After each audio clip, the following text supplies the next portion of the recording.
Radio News Network. Expect the unexpected. السلام علیکم سامعین اور ناظرین، میں ہوں نجیب احمد اور پروگرام ووٹ نامہ کے ساتھ آپ کی خدمت میں حاضر خدمت.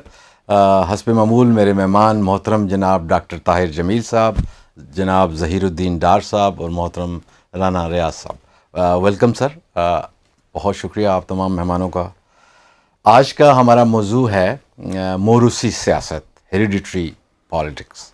تو اس میں سب سے پہلے میں ڈاکٹر طاہر جمیل آپ سے چاہوں گا کہ اس کا ہمیں بتائیں کہ یہ ہے کیا گلوبلی، اس کا کوئی گلوبل پرسپیکٹیو کیا ہے؟ دیکھیں جی، سیاست بنیادی طور پہ تو اس کی جو انٹینٹ ہے وہ تو موروثیت ہی ہے. لیکن آہستہ آہستہ جو ہی ڈیموکریٹک ویلیوز آتی گئیں تو مختلف خاندانوں نے، مختلف ڈائنیسٹیز نے اپنی سپیس دینا شروع کر دی، کیونکہ اکاؤنٹیبلٹی کا جو پروسیس تھا وہ چند گھروں سے نکل کے لوگوں کے درمیان آ گیا. لیکن پھر بھی وہ جو موروثی سیاست کے حوالے سے ہم لوگوں کو بلیم کرتے ہیں کہ ہر چیز پہ قبضہ کر کے بیٹھے ہوتے ہیں، لیکن انہوں نے اپنی فیس ویلیو کے لیے، فیس سیونگ کے لیے اپنے آپ کو ڈیموکریٹک شو کیا. نہیں، الیکٹورل پروسیس میں تو ٹھیک ہے، جو موروثی عمل ہوتا ہے، موروثی سیاست ہوتی ہے، اس کی ڈپینڈنسی زیادہ تر یہ ہوتی ہے کہ پورا خاندان یا ایک آدمی کتنا پاپولر ہے. لیکن تاریخی طور پہ اگر آپ چلے جائیں تو موروثیت جو تھا وہ سسٹم کا ایک حصہ تھا. کاروبار ہے، باپ گیا بیٹا سنبھالے گا، سیاست ہے، باپ گیا بیٹا سنبھالے گا. تو اور اس میں کوئی مذائقہ بھی نہیں ہے. یہ جو ہم دیکھتے ہیں اپرینٹس شپ کا سسٹم، کیونکہ بیٹے کی جو اپرینٹس شپ ہوتی ہے باپ کے ساتھ وہ سب سے زیادہ ہوتی ہے، اس لیے آپ اکثر دیکھتے ہوں گے بھی کراؤن پرنس بنا لیتے تھے، باقی بنا لیتے تھے. لیکن یہ کہ کہیں کہیں کبھی کبھی تاریخ میں ہمیں ملتا ہے کہ چیزیں انٹالرنٹ ہو جاتی ہیں، ظلم کی طرف چلی جاتی ہیں. ایون آپ فرینچ ریولوشن دیکھ لیں، جب انقلاب آتا ہے درمیان کا ایک تھوڑا سا پیچ ہے، پھر وہ اسی ہاؤس آف ہیبسبرگ کا بندہ لے کے آتے ہیں، اس کو ہی اوپر بٹھاتے ہیں کہ جی آپ چلاؤ. یہی اسٹوارٹ ڈائنیسٹی کے ساتھ ہوتا ہے. تو لوگوں کے درمیان ایک جو امیج رہا ہے کہ ایک برانڈ ہوتا ہے جس کو برانڈ کہتے ہیں کہ یہ بندہ ہے، یہ سیاست کر لے گا.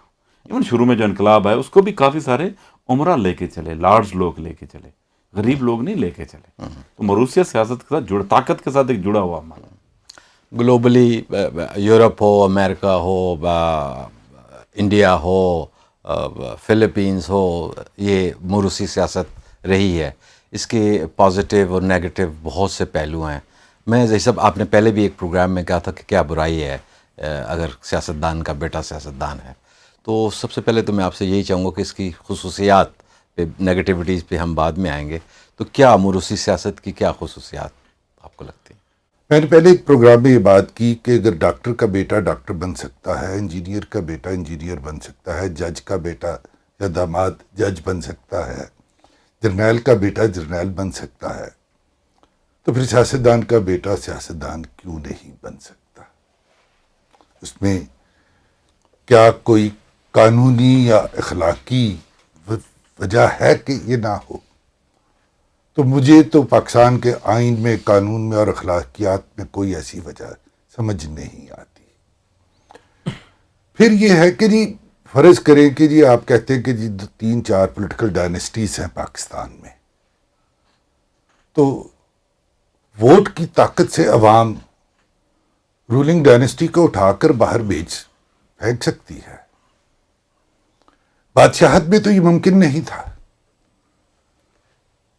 اور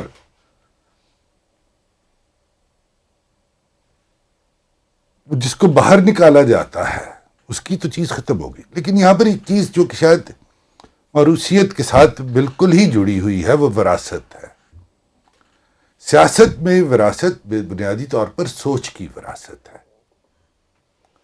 یہ فزیکل مال و اسباب کی وراثت نہیں ہے. اگر ہم سوچ کی وراثت کی طرف دیکھیں تو پاکستان میں بہت ساری مزار ہیں، گدیاں ہیں. تو گدی نشین پیر صاحب کا ہمیشہ بیٹا ہی کیوں ہوتا ہے؟ وہ بھی تو سوچ ہی کی وراثت ہے. وہ جو بزرگ وہاں دفن ہیں وہ اپنی سوچ کی وجہ سے معتبر ٹھہرتے تھے نا.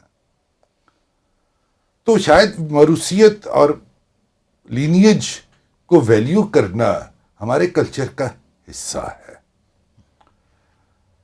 ہم یہ بالکل کہہ سکتے ہیں کہ سیاسی جماعتوں کا اوورآل اگر آئین تو موروثیت کو پروموٹ نہیں کرتا، لیکن سیاسی جماعتوں پر ڈائنسٹیز کا قبضہ ہے۔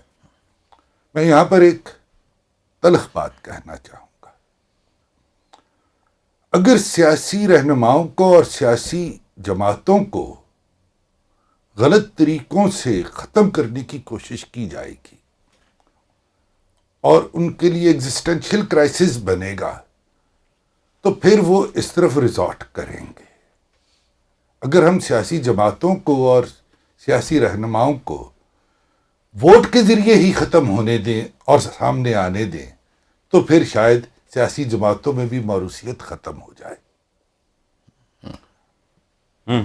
یہ ایک اہم چیز ہے جو کہ نارملی ہم صرف نظر کا شکار ہو جاتی ہے، کہ ہم یہ تو کہہ دیتے ہیں کہ اس سیاسی جماعت پر اس خاندان کا قبضہ ہے، لیکن وہ قبضہ کیوں ہے اور کس کی کن حرکات کی وجہ سے اس سیاسی جماعت کو خود اس قبضے کو ایکسیپٹ کرنا پڑا۔ جناب رانا ریاض سعید صاحب، آپ سے بھی یہی کوشچن ہے، جیسا کہ سر نے بھی بتایا کہ سوچ کی جسے کہتے ہیں نا وراثت، سوچ کی وراثت یہ کہ اگر ایک پولیٹیکل پارٹی ہے، اس کا ایک اپنا ایجنڈا ہے یا اس کے کچھ ممبر ہیں وہ چل رہے ہیں، وہ اگر وہ سوچ کے حساب سے چل رہا ہے تو اٹس اوکے، لیکن ڈونٹ یو تھنک کہ یہ ڈینجرس ہو جاتا ہے جب لوگ بھی اس حوالے سے سوچنا، صرف یہ سوچنا لگ جائیں کہ اس خاندان کا جو بندہ ہے وہ تو ڈیموکریسی کے اوپر اس کے اثرات تو کچھ نہ کچھ تو پڑیں گے، یعنی میرے خیال میں جو سوچ جو ہے ٹرسٹ لوگوں کا ایک ٹوٹلی اس بات پہ ہی ہو جانا کہ بھئی یہ جو آئے ہیں، اگر ان کا والد صاحب بہت اچھے تھے اور ایک ڈگر پہ چل رہے تھے تو بیٹا بھی اسی طرح سے چلے گا۔ نجیب صاحب، میرا خیال ہے سوچ جو ہے اس کو تھوڑا سا کیئرفلی دیکھنے کی ضرورت ہے۔ ہماری تو یہ سوچ 75 سالہ ملک ہے، یہ 75 سالہ تو ڈیموکریسی یہاں ہے نہیں، یہ تو ڈیموکریسی بھی 50 سال کے حوالے سے نظر آتی ہے، کیونکہ پہلے جو 23-24 سال تھے اس میں تو ہمارے ہاں آئین ہی نہیں تھا، جو ایک 56 میں بنا تھا وہ تو اس وقت رائج ہی نہیں ہو پایا تھا، یہ آپ جانتے ہیں، تاریخ تو یہی ہے۔ تو ہمارے تو 73 سے جو ہے وہ ڈیموکریسی کے حوالے سے کام شروع ہوا، آئین بنا، سلسلہ چلا۔ لیکن تھوڑا سا اگر آپ دوسرے ممالک میں چلے جائیں، دوسرے ممالک میں جو سیاست کرتے ہیں وہ مختلف انٹرسٹ گروپ ہیں، کوئی بزنس کر رہا ہے، ان کا نمائندہ وہاں بیٹھا ہوا ہے، کوئی مائننگ کر رہا ہے، اس کا نمائندہ بیٹھا ہوا ہے، کوئی ریسرچ کر رہا ہے کسی اس پہ، وہ ان کا بھی نمائندہ وہاں بیٹھا ہوا ہے، کوئی جنگوں کا کاروبار کرتا ہے، ان کا بھی نمائندہ وہاں بیٹھا ہے۔ اگر جو چھوٹا موٹا میں نے پڑھا، موروثی سیاست سب سے زیادہ ڈیموکریٹک وے میں جس جگہ ہے، تقریباً 25% وہ جاپان میں ہے۔ جاپان میں جو ممبرز ہیں وہ کوئی 25% کے قریب جو ہیں موروثی سیاست سے تعلق رکھتے ہیں۔ تو کیا امریکہ کے اندر راک فیلر فیملی نہیں ہے؟ بش کا تیسری نہیں، اب چوتھی نسل آ گئی ہے۔ بش سینئر جو 90 والے تھے، ان کے جو والد تھے وہ ارلی 50s کے اندر جو تھے وہ سینیٹر تھے۔ پھر یہ ایک نہیں تھے، 2-3 بھائی تھے جو مختلف جو ان کی اسٹیٹس ہیں ان میں گورنر رہے، کچھ اس قسم کا سلسلہ۔ بل کلنٹن بھی ایسے، پھر آپ کو یو کے میں بھی ایسے ہی ملے گا، برطانیہ میں۔ یہ ہم نے لی کہاں سے؟ یہ جو موروثیت کی جو چیزیں ہم نے لی کہاں سے؟ پورا نظام ہی موروثیت سے چل رہا تھا، اس کو آرام سے ہم شفٹ کرنے کی کوشش کر رہے ہیں ڈیموکریٹک وے میں۔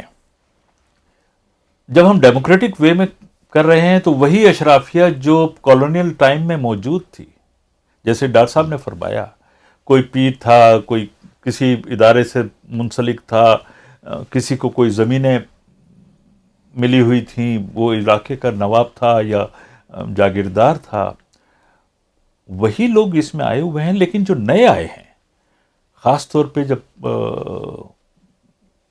70s کے اس میں شروع ہوئے اور اس کے بعد اب جا کے جو 90 سے آنا شروع تو اس میں وہ لوگ بھی شامل ہیں جو موروثی سیاست سے تعلق نہیں رکھتے. وہ اپنا انٹرسٹ گروپ ضرور دیکھتے ہیں. انٹرسٹ گروپ کوئی ایگریکلچر سائٹ سے تعلق رکھتا ہے, کوئی لائیو اسٹاک سے رکھتا ہے, کوئی مینوفیکچرنگ سے رکھتا ہے, کوئی ایکسپورٹ سے تعلق رکھتا ہے. وہ اپنا نمائندہ کسی نہ کسی انداز میں بھیج رہے ہیں. تو یہ میرے حساب سے بری بات اس انداز میں تو نہیں ہے جس طریقے سے ہمارے ہاں اس پہ باتیں ہوتی ہیں. ڈاکٹر صاحب, نیپوٹزم, پاور کا چند ہاتھوں میں ہو جانا, ڈونٹ یو تھنک کہ it become dangerous at the same time? وہ ہو سکتا ہے جب موروثیت ہے تو میرٹ بھی کمپرومائز ہو سکتا ہے اس میں. دیکھیں, یہ چیز ہمیں جتنی سادہ نظر آتی ہے اتنی سادہ ہے نہیں, یہ بہت کمپلیکس ہے. میں آپ کو بتاؤں کہ ایک کسی بہت بڑے سیاسی طالب علم یا اسکالر عالم کا کال ہے کہ democracy is stable but the process of democratization is unstable. جب یہ قومیں گزر رہی ہوتی ہیں. اب میں آپ کو چھوٹی سی اگزامپل دیتی ہوں. جن دنیا میں جو ٹرانسفر آف پاور ہے سموتھ ہے, ابرپٹ نہیں ہے, وہاں آہستہ آہستہ چہرے ختم ہوتے جاتے ہیں, پارٹیاں آ جاتی ہیں. ہمارے ہاں یا کافی سارے جو ہمارے ممالک ہیں تھرڈ ورلڈ کے, ہوتا کیا ہے, جب کوئی بندہ کوئی پارٹی حکومت میں آتی ہے تو سپائل میں سے حصہ لینے والے کافی دوست احباب آ جاتے ہیں ایسے. لیکن اگر وہ خدا نہ خواستہ اس پارٹی پہ یا اس خاندان پہ یا کوئی افتاد پڑتی ہے, وہ سارے بھاگ جاتے ہیں. قیمت اس کا خاندان ادا کر رہا ہوتا ہے, چند ایک لوگ ہوتے ہیں, اور وہ خاندان لوگوں میں برانڈ ہو جاتا ہے کہ جی وہ سارے بے وفائی کریں گے, یہ نہیں کرے گا کیونکہ کل اس نے کاسٹ بھی اسی نے ہی پے کرنی ہے. بات سمجھ آ رہی ہے نا آپ کو؟ کیونکہ لوگ جو ہیں, لوگ اتنے پاگل نہیں ہیں. پھر اس وجہ سے پھر لوگ ان کے اوپر کرتے ہیں. آپ وہ ابراٹ پروسیس ختم کر دیں, ہر چیز سموتھ ہونا شروع ہو جائے, لوگوں کو یہ پتہ چلے کہ اس نظام کے اندر انسان کی کم ویلیو ہے, اصول کی زیادہ ویلیو ہے, تو ہو سکتا ہے وہ اس طرف چلے جائیں, موروثیت بےمانی ہو جائے, ختم نہ ہو, بےمانی ہو جائے. یہ میں آپ کو بتا. مسیح سنڈروم یا ہمارے ہاں جو ہے ویلیو کرنا کہ جی یہ بڑی اچھے سیاستدان رہے, ان کے والد محترم رہے, آگے بیٹی بھی رہے گی اور بیٹا بھی رہے گا. ہمارے ہاں تو یہ ہے. ڈیموکریسی میں کیا پروٹیکٹیو والز ہیں کہ ایک تو اس کے بینیفٹس بھی لیں آبویسلی, جو وراثت کے بھی, اور پروٹیکشن بھی رہے. ہماری جیسے معاشروں کا یہ ہمیشہ المیہ رہا ہے, جس کو ہم مسیحا سنڈروم کہتے ہیں, کہ ہم نے خود کچھ نہیں کرنا اور انتظار میں بیٹھے رہنا ہے کہ کوئی آئے گا اور یہ سارے مسائل کو حل کر دے گا. اور یہودیوں کے ہاں مسیحا کا کنسیپٹ تھا, وہ آج تک مسیحا کا انتظار کر رہے ہیں. عیسائی بھی مسیحا کا انتظار کر رہے ہیں, ہم بھی امام مہدی کا انتظار کر رہے ہیں. بھائی جس کا تو آئیں گے دیکھ لیں گے, انہوں نے جو کرنا ہے وہ کریں گے, لیکن کیا ان کے انتظار میں ہمیں بیٹھے رہنا ہے یا جو انٹرم پیریڈ گزارنا بھی ہے, ہمیں کچھ کرنا ہے. پاکستان میں مسیحا کی تلاش ہمیشہ سے رہی, پرسنالٹی کلٹس بنے. بہت سارے لوگوں کے لیے ضیاء الحق بھی مسیحا تھا, بہت سارے لوگوں کے لیے نہیں تھا. ایک بڑی میجارٹی کے لیے ذوالفقار علی بھٹو ایک مسیحا تھا, اور مجھے یہ کہنے دیجئے کہ بہت سارے بنگالیوں کے لیے شیخ مجیب الرحمان ایک مسیحا تھا. اگر آج کے حالات دیکھوں تو آج بھی 2, 3, 4 مسیحا آپ کو سیاسی گردش میں نظر آتے ہیں. یہ جو موروثیت ہے اور مسیحائی کی تلاش ہے, اس سے جان چھڑوانے کا صرف ایک ہی طریقہ ہے کہ ایشو بیسڈ پالیٹکس کی جائے. ہم اپنے مسائل دیکھیں اور سیاست کرنے کی وجہ کسی کو حکومت میں لانا نہ ہو, بلکہ ان مسائل کا حل ہو. ہم یہ دیکھیں کہ یہ میرا مسئلہ ہے, اس کا سولوشن مجھے کون دے سکتا ہے, اور یا کون سے کچھ لوگ مل کر دے سکتے ہیں. مثلا اگر مجھے پاکستان کے مسائل کا اگر میں ذکر کروں یہاں پر, تو ورلڈ بینک کی ایک رپورٹ کے مطابق 2050 تک پاکستان کی آبادی 40 کروڑ کراس کر جائے گی. ان کو کھانا کون دے گا؟ ان کی صحت کا خیال کون رکھے گا؟ ان کو نوکریاں کون دے گا؟ ان کے لیے گھر اور سڑکیں کہاں سے آئیں گے؟ یا یہ سارے لوگ ملک سے باہر جانا ہے تو ملک سے باہر کیسے جائیں گے؟ آج کل تو رواج ہی نہ کہ آپ پر نہیں باہر چلو، اپنے ملک کو ابنڈن کرو. اور شاید یہ بھی ایک بہت بڑا مسئلہ ہے کہ جتنے اچھے لوگ ہیں وہ ملک کو چھوڑ کر چلے جاتے ہیں اور اس کے بعد کہتے ہیں ہمارے ملک کا بیڑا غرق ہو گیا. Brain drain. اگر تم نہیں جاؤ گے، یہاں رہو گے تو اس ملک کو ٹھیک کرو گے. تو چلے گئے جو، ان کو میں نہیں سمجھتا کہ ملک کو ابنڈن کرنے کے بعد ملک سے ہمدردی کرنے کا حق ہے. جتنی دیر تک ہم لوگوں کو یہ نہیں سمجھا پائیں گے کہ پرسنالٹیز یا مسیحا جو ہے کچھ نہیں کرے گا. ایشوز پر آؤ. ٹیررزم ایک ایشو ہے، غربت ایک ایشو ہے، تعلیم ایک ایشو ہے، صحت ایک ایشو ہے. ان تمام سیاسی جماعتوں کا ٹریک ریکارڈ ہمارے پاس ہے، ان کا منشور بھی ہے، ان کی ٹیمز کا بھی ہمیں پتہ ہے کہ کون کون ہے. ہمیں پتہ ہے کہ کون سی سیاسی جماعت آئے گی تو فرانس منسٹر کون بنے گا، اور کون سی سیاسی جماعت آئے گی تو ٹیکنوکریٹ آئے گا. ہم ٹیکنوکریٹس پر کسی دن علیحدہ سے بات کریں گے. ٹیکنوکریٹ گورنمنٹ وہ اس مسئلے کا حل جو ہے وہ لوگوں کو ایشو بیسڈ پالیٹکس سکھانا ہے. سر میرا کوشچن ہے، ہم کیوں اس نقطے پر نہیں پہنچ پاتے جہاں سے ہم ایشو اورینٹڈ ہو جائیں عوام؟ ہم ہر وقت مظلومیت کا جو لبادہ ہے نا کہ فلاں کے ساتھ ظلم ہو گیا. اور اگر آپ تاریخ دیکھیں ہماری تو لیاقت علی خان سے لے کر آج تک تمام سیاسی جماعتوں کے ساتھ کوئی نہ کوئی ظلم ہوا. اور اس مظلومیت کے ارد گرد ہم ہمدردی ڈیولپ کر لیتے ہیں، ایموشنل ہو جاتے ہیں، آبجیکٹو نہیں رہتے. تو جس دن ہم یہ طے کر لیں گے کہ حکومت سے کسی سیاسی جماعت کو نکالنے کا واحد طریقہ ووٹ ہے اور ووٹ کے علاوہ کسی اور طریقے سے نہیں نکالا جا سکتا، اس وقت تک ہم مسیحائی سے بھی نہیں نکل سکیں گے. جناب رانا صاحب، رانا صاحب، جس طرح سے سر نے بھی بتایا کہ جس نے ملک کو ابنڈن کیا اس کو کوئی حق نہیں ہے کہ وہ کرے، اور میں بھی اسی کا قائل ہوں. لیکن ہم موجودہ ریسنٹلی دیکھتے ہیں کہ جتنے بھی ہمارے باہر ایکسپیٹریٹس ہیں اور وہ وہاں سے بیٹھ کے جلوس بھی نکال رہے ہیں، سیاستدانوں کو گالیاں بھی دے رہے ہیں، بری بھلی مطلب کہ چیزیں بھی ہو رہی ہیں، جبکہ ان کو یہاں کے موجودہ حالات کا علم نہیں ہے.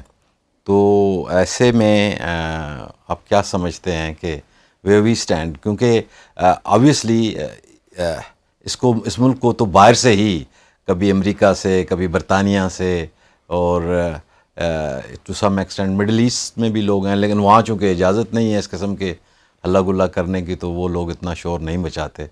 تو ایک ریمیٹنسز کا بھی ایشو ہے، باہر سے وہ پیسہ بیچتے ہیں، وہ کہتے ہیں ہمارا یہ حق بنتا ہے کہ اپنے ملک میں. تو ایٹ دا سیم ٹائم آپ یہ دیکھیں کہ دوہری شہریت بھی لوگوں نے رکھی ہوئی ہے، لوگ سٹیزن ادھر کے ہیں لیکن گفتگو ہمارے ملک کی کرتے ہیں.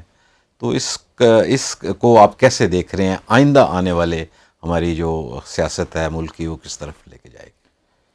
ارلی 70s میں ایک ملی نغمہ بہت مشہور تھا، وہ بنگال سے ایک ہماری مغنیہ تھیں، انہوں نے گایا تھا، موج بڑھے یا آندھی آئے دیا جلائے رکھنا ہے.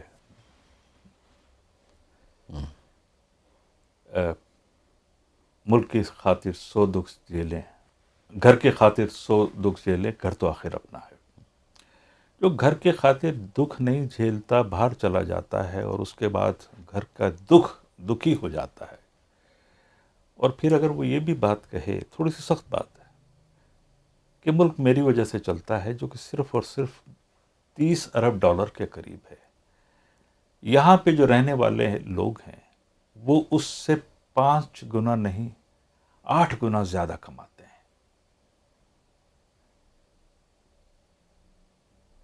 تو یہ $30 ارب بھی یہاں پہ کمایا جا سکتا ہے, کوئی ایسی بات نہیں ہے. وہ ملک کے اکانومی میں یا اس کے اسٹیٹ بینک میں پیسہ نہیں آتا, وہ ان افراد کے پاس جاتا, اور بہت تھوڑی سی اماؤنٹ ہوتی ہے فگر جو آتی ہے. جتنی بھی دنیا کی ڈیولپڈ اکانومیز ہیں یا ڈیموکریسیز ہیں, اس میں ایک چیز دیکھنے میں آئی ہے جو میرا لمیٹڈ ایکسپوجر ہے, وہ یہ ہے کہ لوگ اپنی مدد آپ کے تحت سیلف ہیلپ بیسس پہ چیزوں کو درست کرنے لگتے ہیں, لیکن اس کے لیے ان میں پہلے سوچ آنی چاہیے کہ میرے علاقے میں, میرے ملک میں, میرے صوبے میں یہ ایک ایشو جو ہے,